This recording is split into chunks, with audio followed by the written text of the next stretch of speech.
Hello, everyone, and welcome to the April webinar hosted by the Community College Association of Texas Trustees. This has become a great way for us to create some professional development for our trustee members. And during COVID and during the last couple of years, we have begun doing in-person events again, and look forward to joining you in person at future events. But today we are glad to have you with us for this discussion centered around the assessment of performance of your college CEO. We are privileged to have three leaders with us to share expertise on this topic. First, we have Colleen Allen, who has been working in higher education for more than 30 years. She currently works as director of the National Association of Community College Trustees, or ACCT, and is responsible for coordinating their board retreats, self-assessment, and CEO evaluations. Prior to coming to ACCT in 2011, she worked at the American Council on Education and the Pew Charitable Trusts. At ACE, she coordinated leadership training programs for deans and department chairs, worked with ACE's Presidential Leadership Commission, and coordinated special projects for the GED testing service at the Center for Adult Learning.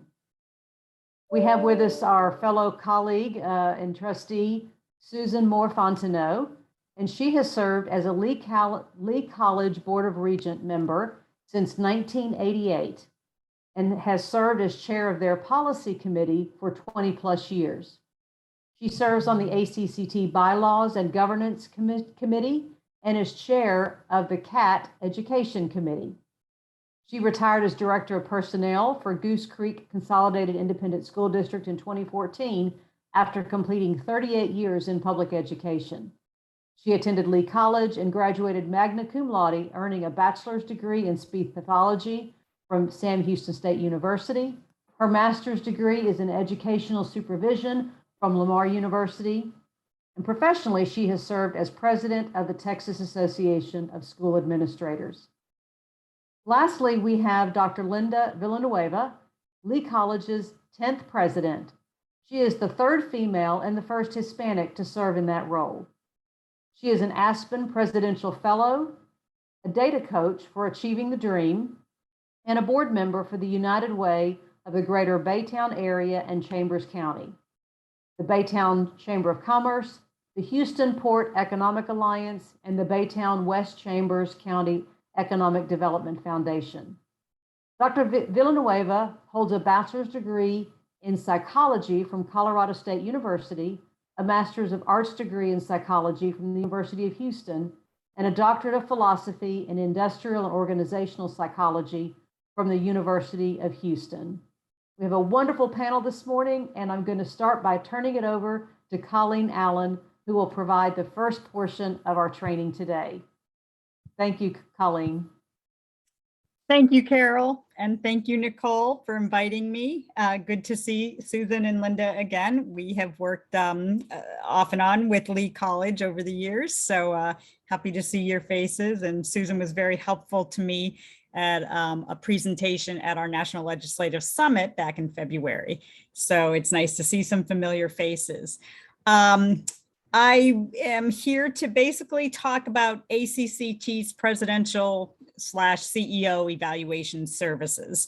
We obviously, CEO evaluation is a responsibility of the board, and I'm going to go ahead and share my screen. Pardon my my interruption here.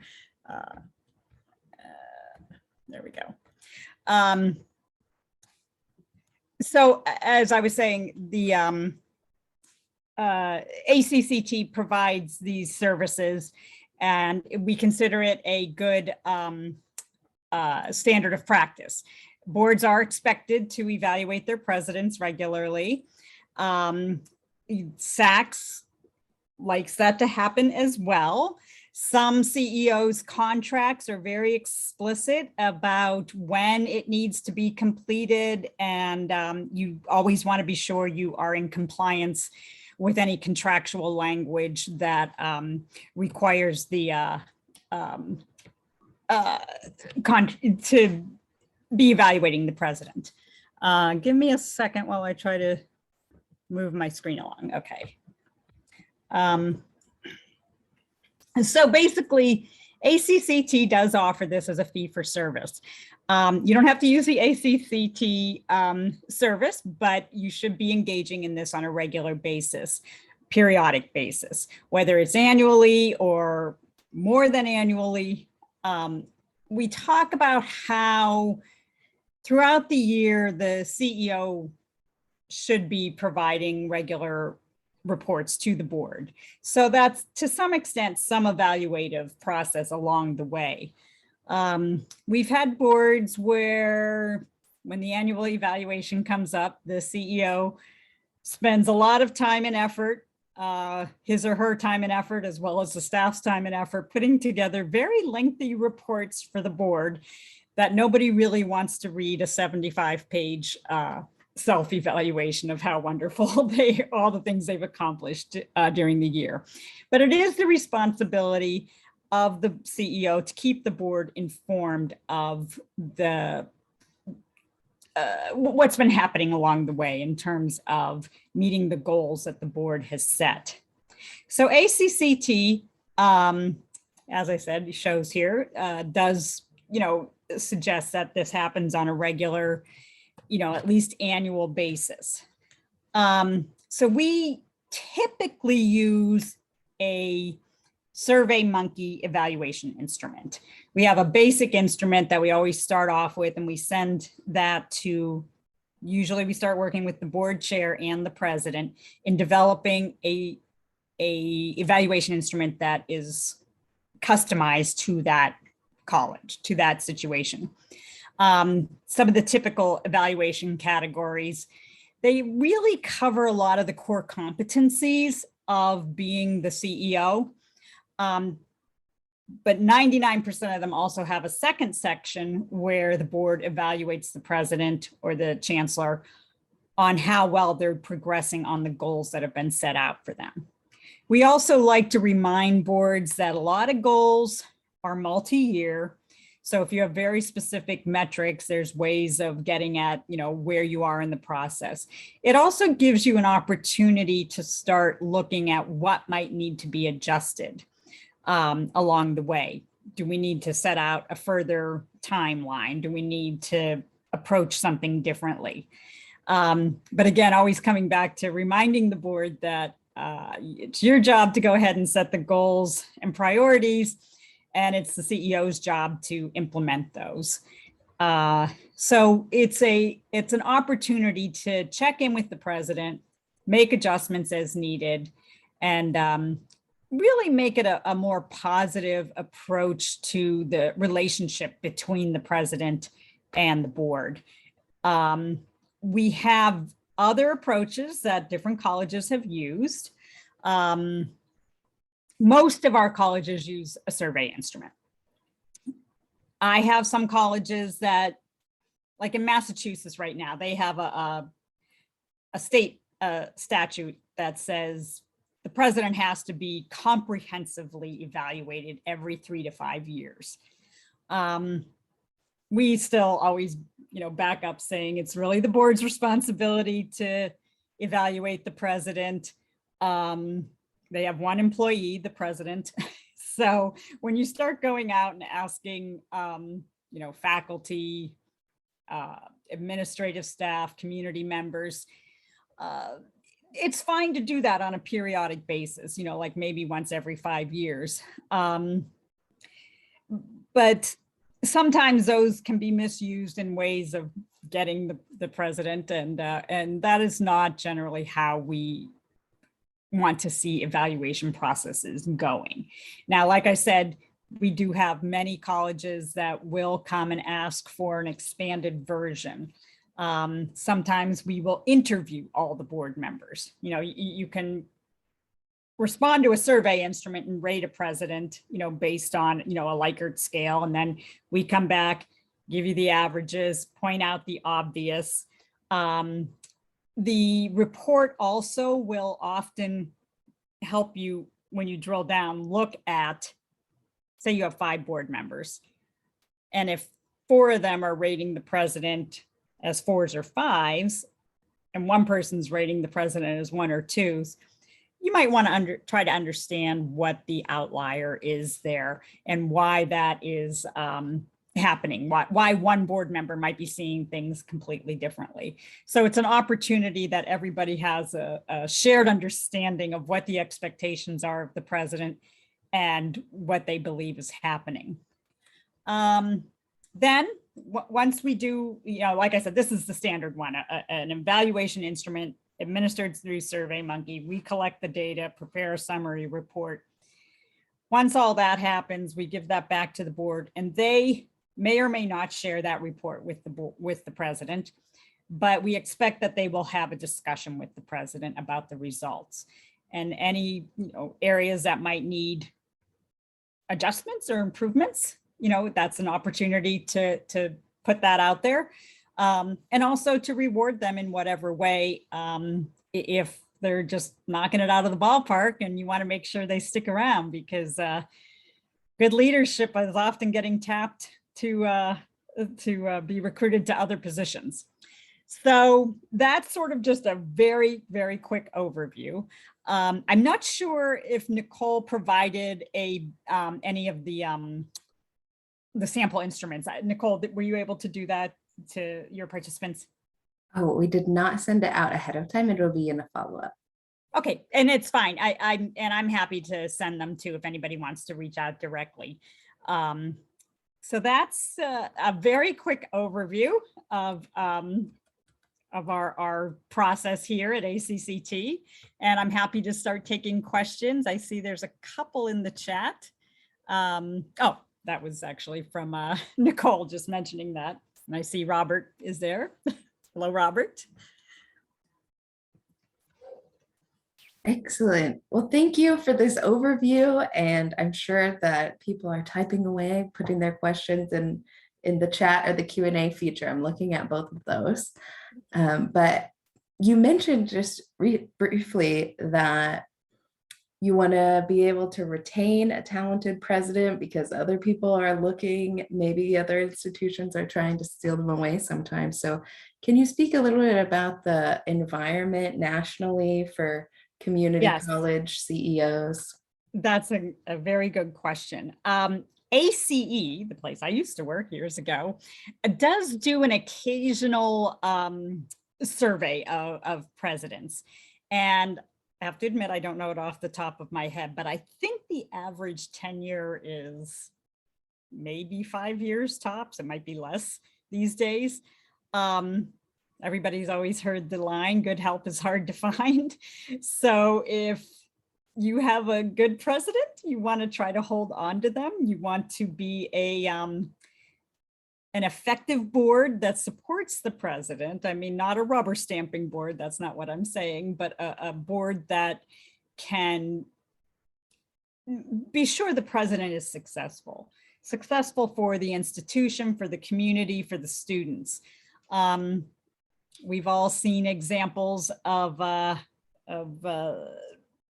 some challenging board behaviors.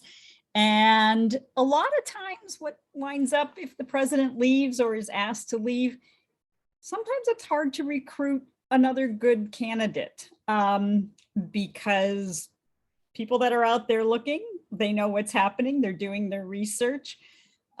We have a college that will remain unnamed. It's in the upper part of the country, nowhere near Texas, but they're in trouble with the accrediting body right now. And a lot of the board behavior is driving that. It is actually specifically because of board behavior that they're in trouble with the accrediting body, but they are also in the process of a search. So it's going to be very hard to recruit somebody probably to that role. I mean, unless it's somebody that is similar to the board in terms of their values and such. So board evaluation of the CEO really should be a constructive process. It should be, partnering with the president, providing support to the president. What can we do? How can we help? But without getting into the weeds. I mean, the college I was just referring to, I was just reading another article on the other day, and the board chair is actually, talking with students about getting their grades changed. So that's a very difficult situation. And just an example, I sent it to one of my consultants and I said, there are a lot of case studies embedded in this news article. But that being said, boards understanding that you set the policy, you set the goals, you set the priorities, hand that over to the administration to go forth and do that. And also for the administration to come back and be held accountable for what they are doing. And for the administration to say, this is an impossible thing. Right now, every college is struggling with enrollment.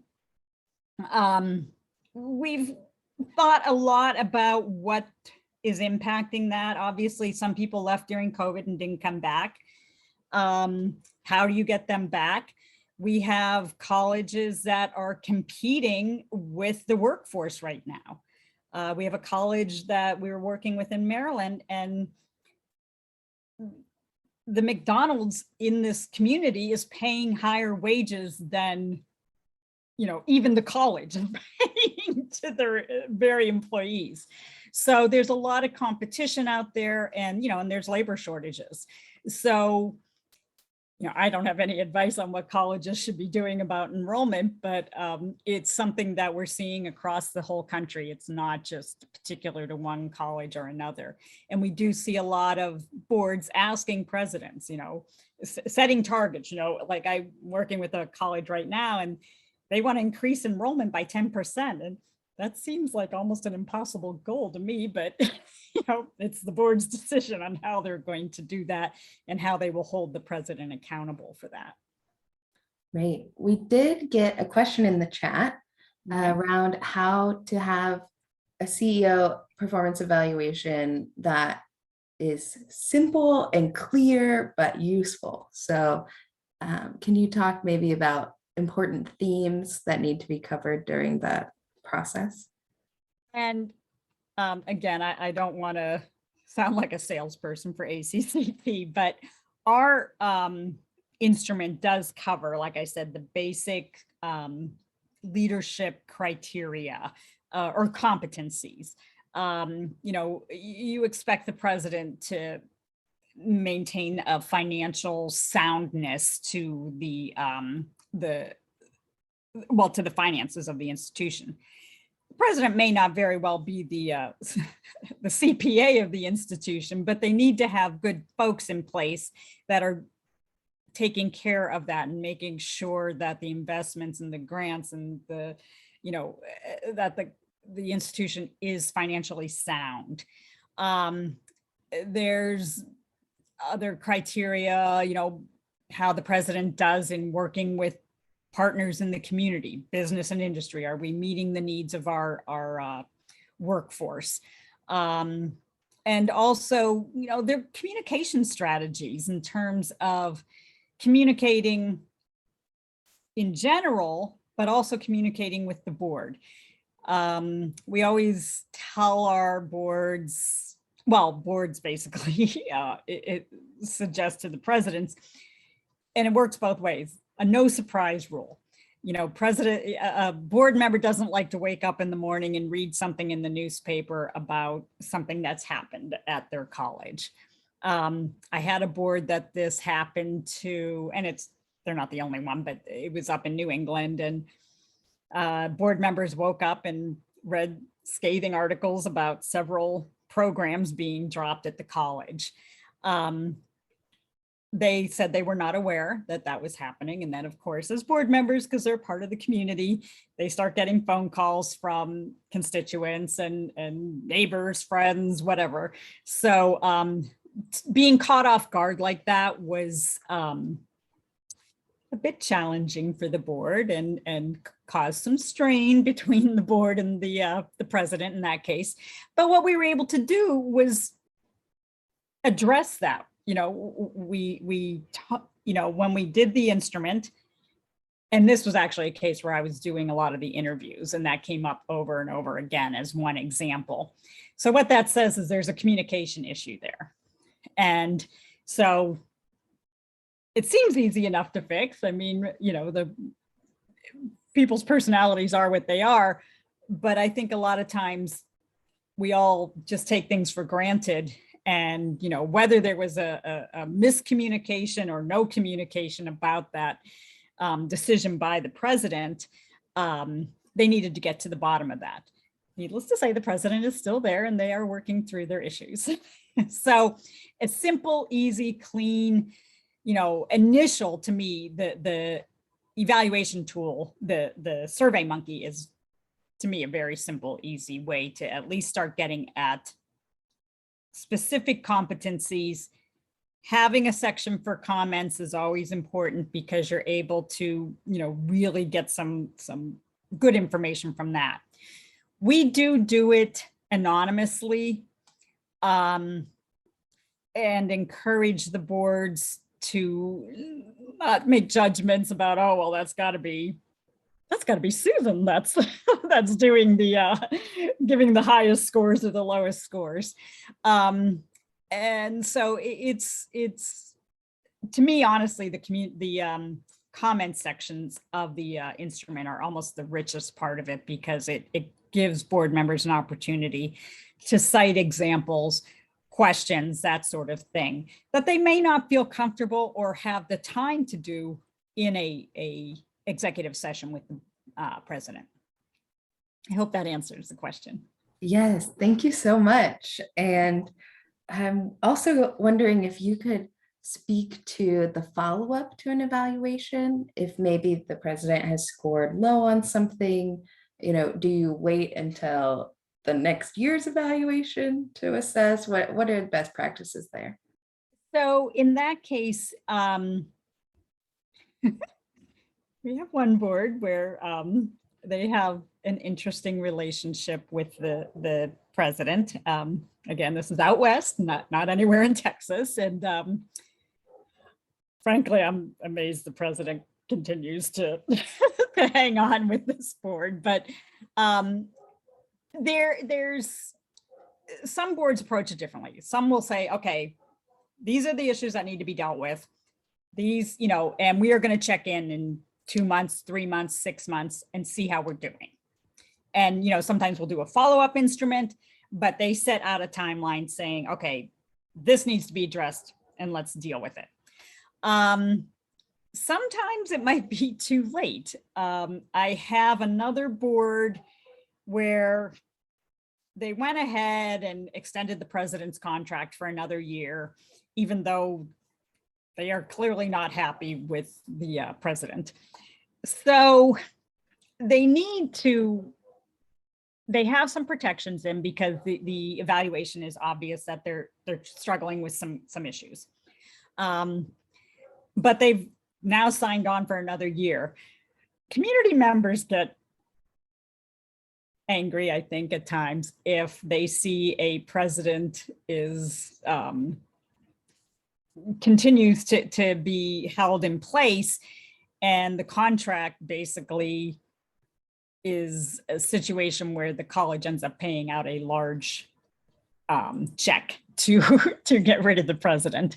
So I think it's important, if there are significant issues, that a timeline is laid out during the session with the president, you know, for specific issues that have come up and concerns. Now, as far as like the goals part of it, like I said, if there's a goal that's almost unattainable, that needs to be discussed and talked about and agreed to between the president and the board. I mean, like I said, honestly, when I saw this one board and they said they wanted a 10% increase in enrollment, it was hard to read because I thought, that's almost impossible right now. I mean, I guess if you only had 10 students, you know, 10% increase would be one more. So I guess that's doable. But, you know, in this case, it's it's just important for the goals to be reasonable and attainable and, make the adjustments along the way. And that's why it's reasonable to expect the president to give regular, quarterly, monthly, however the board decides, updates on how things are going on those goals. Excellent. Well, we so appreciate your perspective.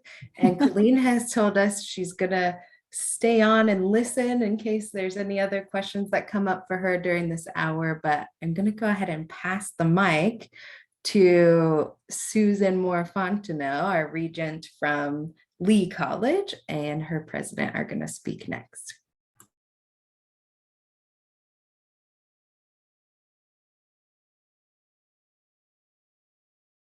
Susan, we can't hear you. Yes, I just realized that I needed to unmute. We're so happy that everyone is here. I'm glad we're not in the West, as Colleen has pointed out, and I think that we have a number of best practices that we can share, and I'd like to say that we're extremely happy too that we could almost check off the tick boxes of what Colleen presented as best practices, and feel like our process is real sound. Our president has already been introduced, and she will be speaking shortly. We want to start with our why. Our why is in order to nurture and support the president. And obviously, that's the key to the longevity and the improvement of the president as well. So we get greater clarity in our goals and priorities when we spend this focused time discussing the standard goals and the goals that the president has set forth as well. We get greater respect and improved communications. You can never underestimate the importance of communication. It's a two-way process. The president shares with us and we share with her in this case. We get better group and planning skills as a result of this. Every time we go through this, it's a bonding experience for us as board members, and we realize that what our true strengths are as members of our board. It's an opportunity to reflect and provide information and guidance to the president, to gain greater trust between the board and the president, and to enhance. We are always just filled with great information, more information than we ever knew of things that are happening, and looking at the complexity of the role of the presidency as we go through this process. And finally, as Colleen has indicated, it's a commitment to hold on to a good president. And that's our goal. We need to own the process. We need to be a part of that president's growth and development. Okay, and now we'll go to our when. We generally start our process, and it's in our board policy. Usually it's in March. We are moving to a different timeline, hopefully for next year, closer to the very end of her contract. In our case, our president started in January, so we would begin more than likely in future years in February to do the evaluation. The president starts with the state of the college, where she shares information that will help us to evaluate all of the indicators that we have in the instrument. The regents complete an online evaluation, and again, we do use SurveyMonkey. Both the regents and the president complete individual, confidential evaluations through that process.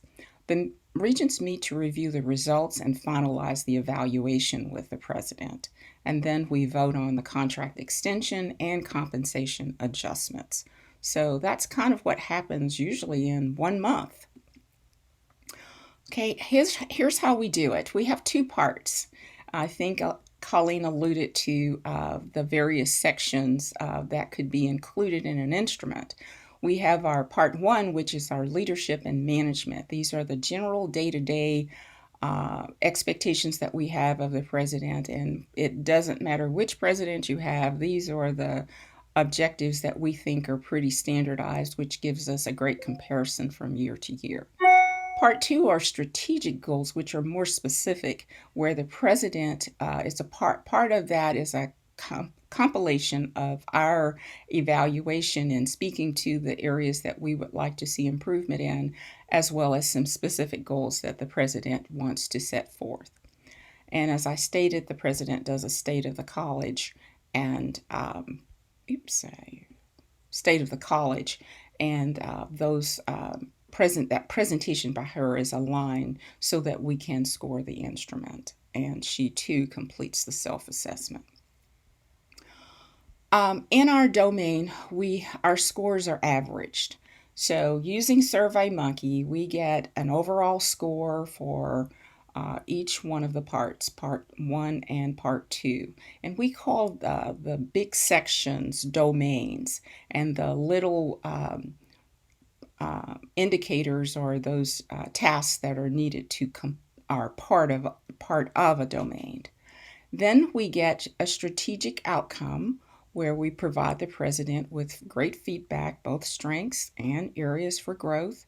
And then we formalize this in a contract renewal, compensation, and then the board approves.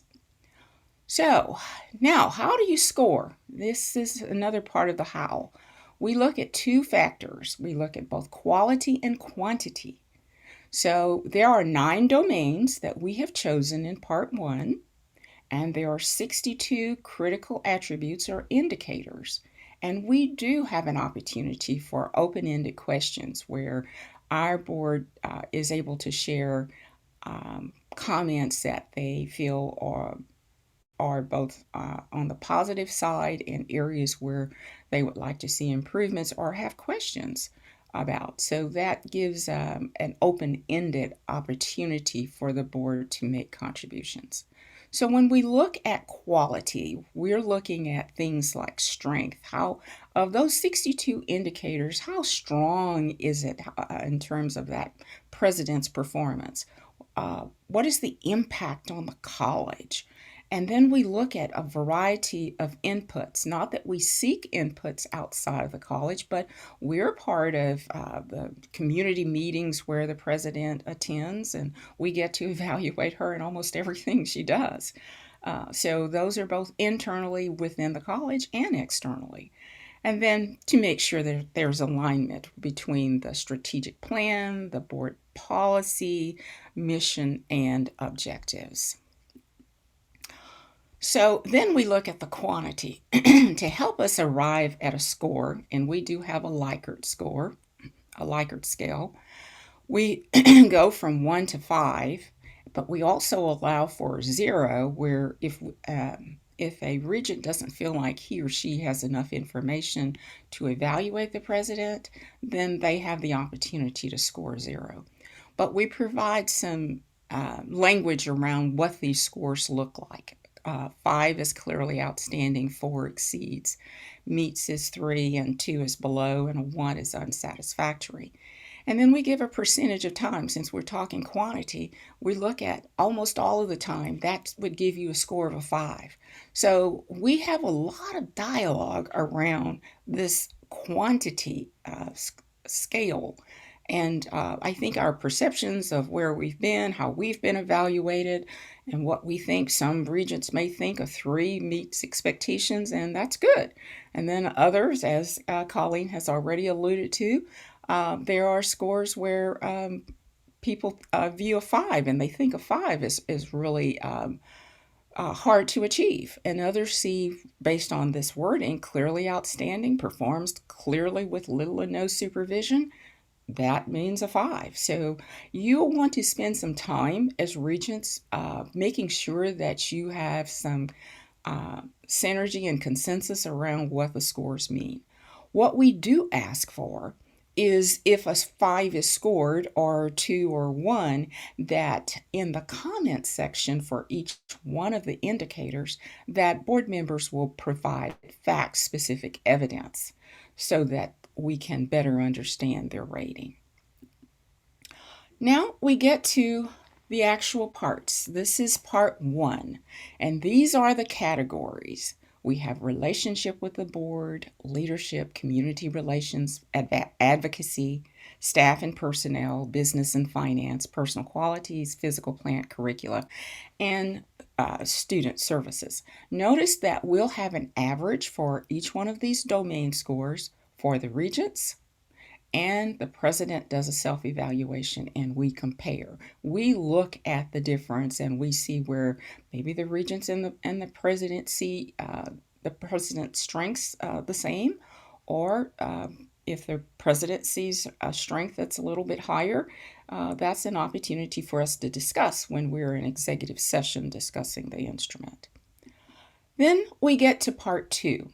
Part 2 is where the president completes the objectives that she would like to work on in terms of the goals for moving the needle for our college. And it may also include some items from a prior evaluation where we saw areas that we'd like the president to improve upon. Dr. V, do you want to speak to those? Sure, I can speak for just a little bit. Thank you very much, Regent Moore Fontenot. So I would just say that I have been the president for just a short time now, still, I think 2 years. And so I've gone through this process most recently for the second time.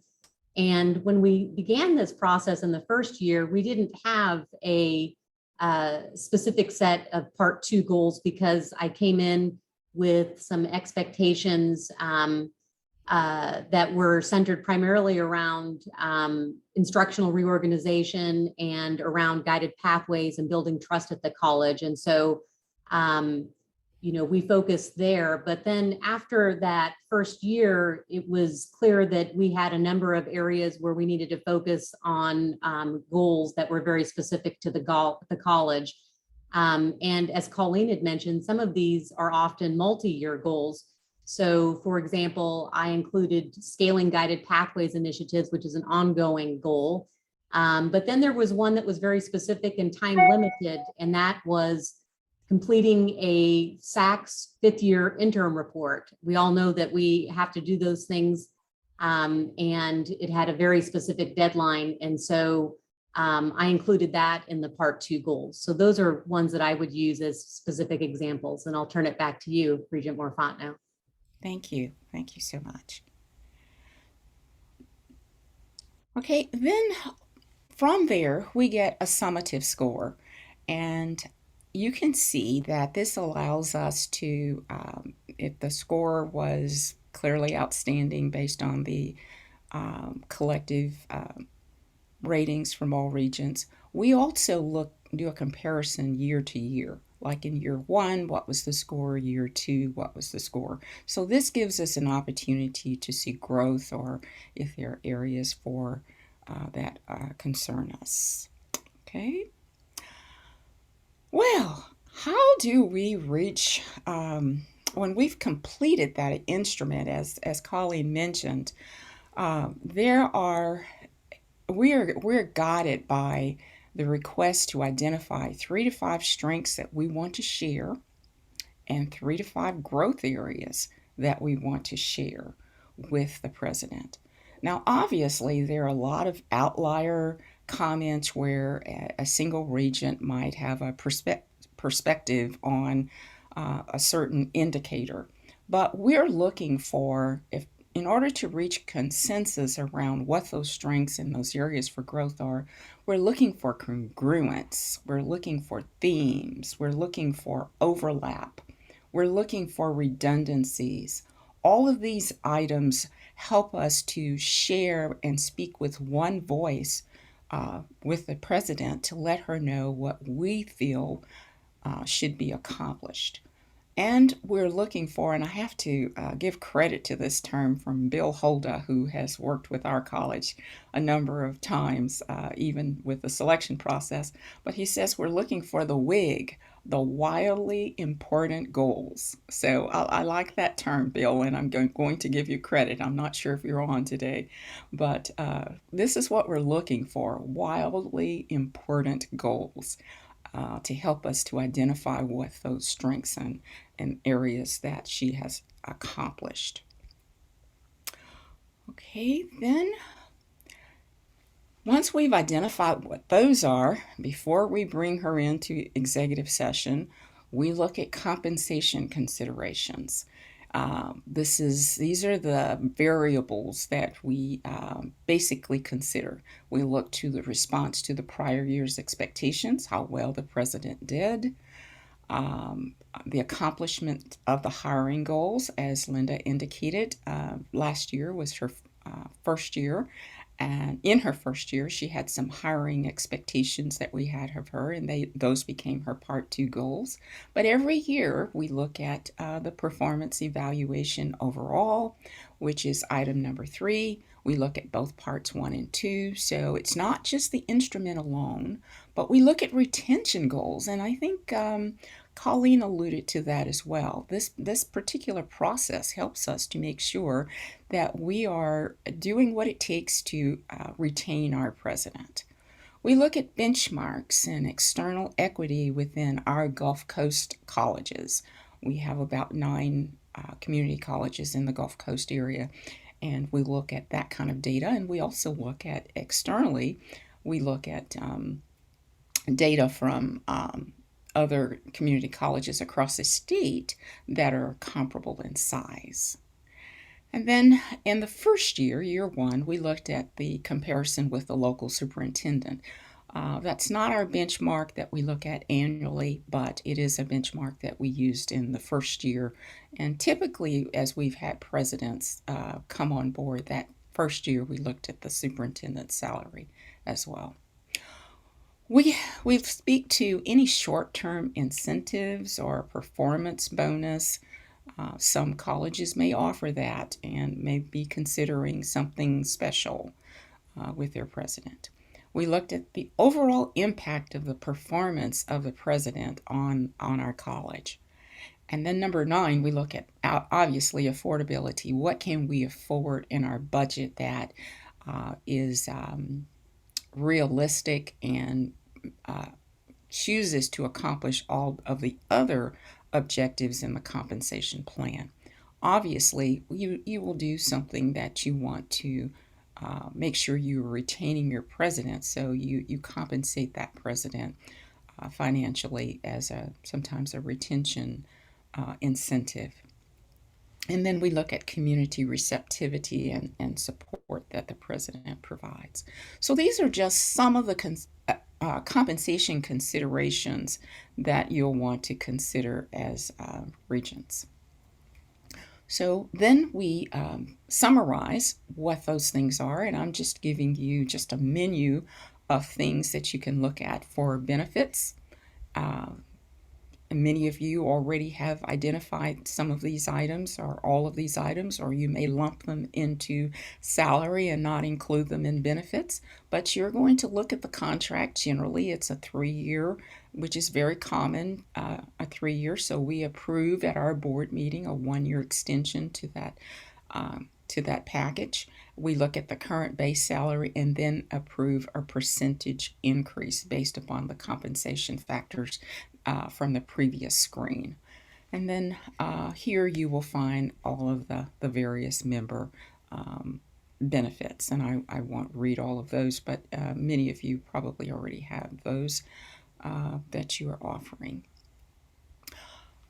In this particular slide, I wanted to just kind of summarize what I thought were some of the challenges, the best practices as you're going through the evaluation process. It's a summation of things that I've gleaned over the years.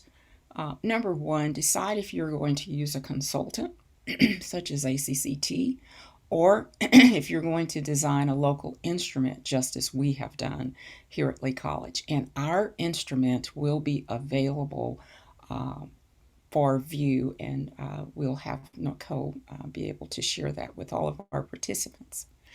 You should decide if you're going to use a weighted evaluation process, which we did not use a weighted evaluation process. All of our domains are equally weighted. But obviously, student success is our number 1 focus, and so we, when we think of an evaluation and how we evaluate the president, we are always reminded of student success. So I think we have more indicators in the student success area than we have in the other domains. You want to incorporate any data or explanatory notes that your CEO provides. For us, this is provided during the state of the college, and that data should be linked and help you to evaluate the president and to avoid, well, many of the, I don't know, or I don't know if I saw that. So our president provides a very comprehensive information for the board to use to evaluate her on. And number 4, 5, and number 6, and number 7 all have to do with reaching consensus. Consensus is a very important aspect so that you can at the end of the day, when you're summarizing what you want to share with the president, you can reach that consensus more easily if you identify your rating scales and what those scoring criteria mean to you. So I say spend some time on the front end making sure that you have that. Okay, and then 7, you want to determine in advance how you will handle comments that are outliers, and I think Colleen alluded to outliers as well.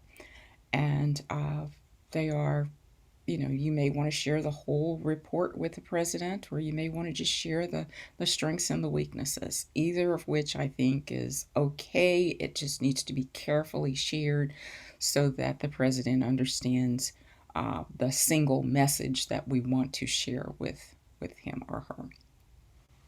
And then Linda's alluded to in multiple year goals versus single year goals.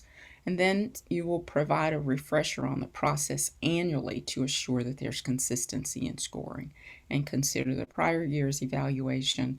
And I think Colleen did a great job of talking about 360 evaluations, where it's our job to evaluate the president, and we do not use a 360 evaluation in our college because we feel like we are very, very close to the president and understand her performance. So this is just a summary timeline, and I'm very linear in my thinking, and it starts with, in order to complete that evaluation process in a month, it includes time when you're going to use your technology and getting your Survey Monkey and tallying the results. So this is just a holistic view of the whole process, and I won't spend a lot of time there, but it will be there for you when you get your presentation. So now I'd like to turn the mic over to Linda, who will share her perspective on the evaluation process as the CEO, the person who is the recipient and participant in the process. Thank you so much. I want to start off by actually talking about a scenario that kind of frames my perspective on performance evaluation. So here it is. About a year ago, my team was analyzing a case study as part of a leadership capacity exercise that was provided by Achieving the Dream and the Aspen Institute. And the case study scenario was a typical meeting of the president's cabinet. And this is what they reported. The chief financial officer reported that the college was staying on budget and the annual audit results were zero findings, so her area was doing great. The provost reported that some of the recent faculty searches had been successful and classes were running smoothly, so everything in their area was doing great. The vice president of student services said the shift to caseload advising had gone as planned, and students responded positively to having an advisor who specialized in their career pathways, and registration had gone smoothly. So everything in her area was great. And then finally, the vice president of college development said that the last 2 events had met their targets. So everything in her area was doing great. So it was a typical cabinet meeting. And when it was done, the president went back to her desk and thought to herself, if everything is great, why are graduation rates stuck at 22%? Why are achievement gaps unchanged or getting worse instead of getting better? And why is our fall to fall retention only 55%? And finally, why are 50% of local high school graduates still not going to college? Why? So the case study, I believe, is a good example of selective measurement, where we pick the measures that are convenient and reflect positively on ourselves. But one of the tenets of policy governance is that the performance of the president is not measured by what she has done, but instead by what the institution has done. The institutional measures are what matter, and in particular, the measures that are defined by the strategic plan. And it's always tempting to spend time during the president's performance review looking at awards and appearances, but we have to look beyond the press releases and remain grounded in the mission and the strategic plan, as both Colleen and Susan have talked about. Measuring the performance of the institution requires a lot of work, as Susan just described, because the institutions are complex organizations, and there are short-term, medium-term, and long-term goals that compete for resources and attention. The process that we use at Lee College looks at each area of the institution. So Susan talked about it, but there are 8 areas under student services. There are 6 areas under curriculum, 5 under the physical plant, 8 areas under the business office, 13 areas under staff and personnel, and 5 areas under community relationship. I'm not going to lie, it took me hours to respond to all of those questions, but together they do provide a holistic view of the institution. So for example, under staff and personnel, I have to explain how I delegate responsibility and authority effectively. And this was particularly a relevant question because I had guided the college through a significant reorganization during the last year, and I showed how this led to clearer roles and more timely decision-making. Another example deals with the physical plant, where I have to show that I can realistically assess future facility needs. And it's widely known at our college that we will need to rebuild a significant number of buildings in the future, and will likely require a general bond referendum. And so I had to summarize how I was laying plans for this long-range goal. A final example deals with curriculum, where I have to ensure that the college maintains high accreditation standards.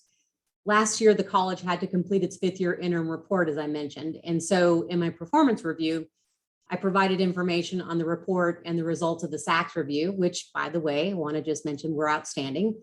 Each time is relatively focused and detailed, but only by looking at all the items together can you really form an assessment as an institution as a whole.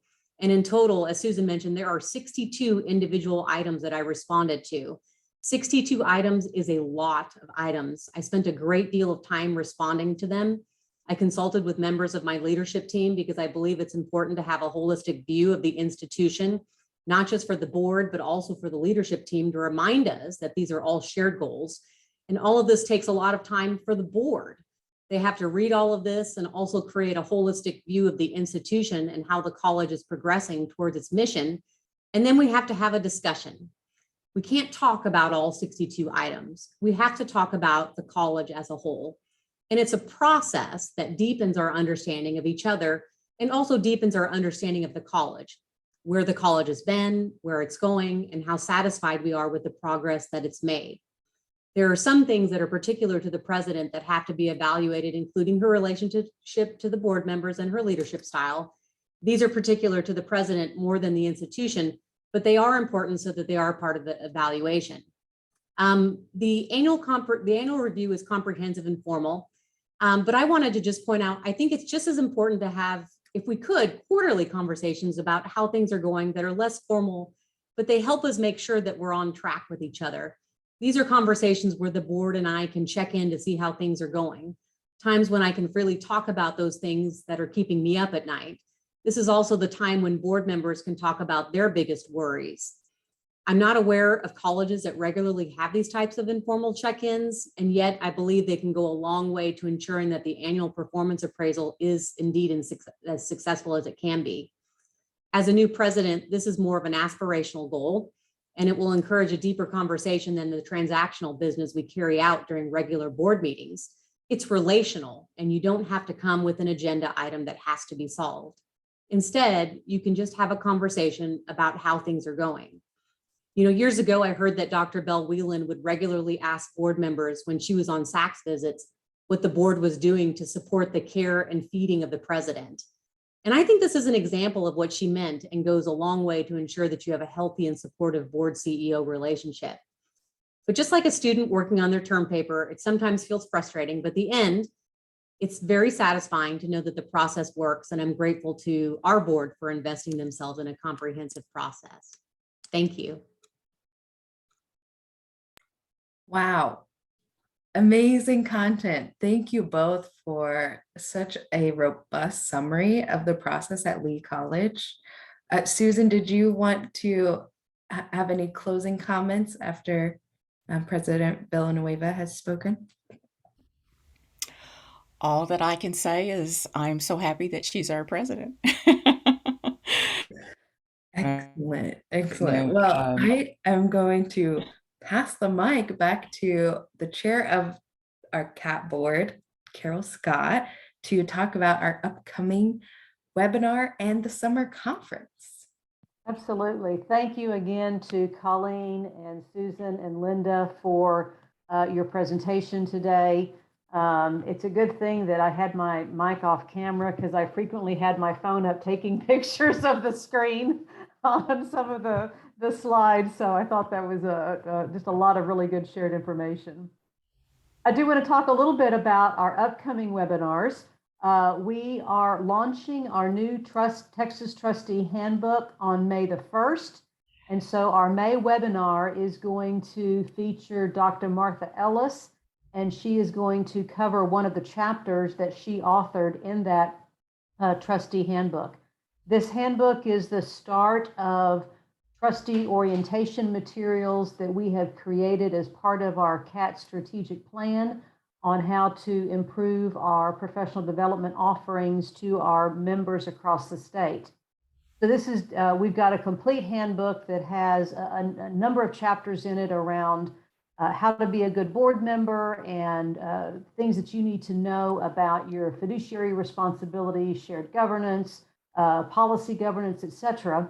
But then also what is specific about the state of Texas that might be different in higher education or in the community college world. And so Dr. Martha Ellis is going to specifically talk about what makes Texas unique and some things that you need to know about the Texas Education Code and the coordinating board and others. So if you have new board members in the last year or two, or if you would like a refresher yourself, we encourage you to register for that webinar when the registration information goes out. Next, I want to talk a little bit about our annual conference, which is going to be June 16th through the 18th in Houston. The initial registration information has gone out. We are going to be sending out additional emails, and you'll see some alerts coming through as we line up some of our keynote speakers. For those of you who are on the session today, I'll give you a heads up on one of the news items that's going to come out shortly, as we have secured Dr. Harrison Keller, the Commissioner for Higher Education in the state of Texas, to be one of our keynote speakers. So we're excited about Commissioner Keller joining us to talk about the coordinating board's strategic plan, as well as what's happening with the Texas Commission on Community College Finance. So look for that. There's going to be an Eventbrite link in both the chat, as well as you'll be seeing more information coming through about that. One other item for all of you who are board chairs, we do have, through some grant funding, the ability to offer a free registration for each of our board chairs at the 50 community colleges across the state of Texas. We are having our Chairs Council has begun meeting this year, and this will be our first face-to-face meeting. So to encourage all of our board chairs to attend the conference, we are offering that complimentary registration. And so we look forward to seeing all of our board chairs in attendance in June as well. We're shooting for record attendance. If you haven't attended a conference in a while, Nicole and our education committee are hard at work filling the rest of our plenary session as well as breakout session speakers. And so we hope that we have an opportunity to see each of you in June in Houston. So with that, I'm going to turn it back over to Nicole, and thank you all again for being here today. We ended right on time. So yeah, I'll reiterate the thanks and look forward to connecting with y'all next month and in person in June. Have a good day.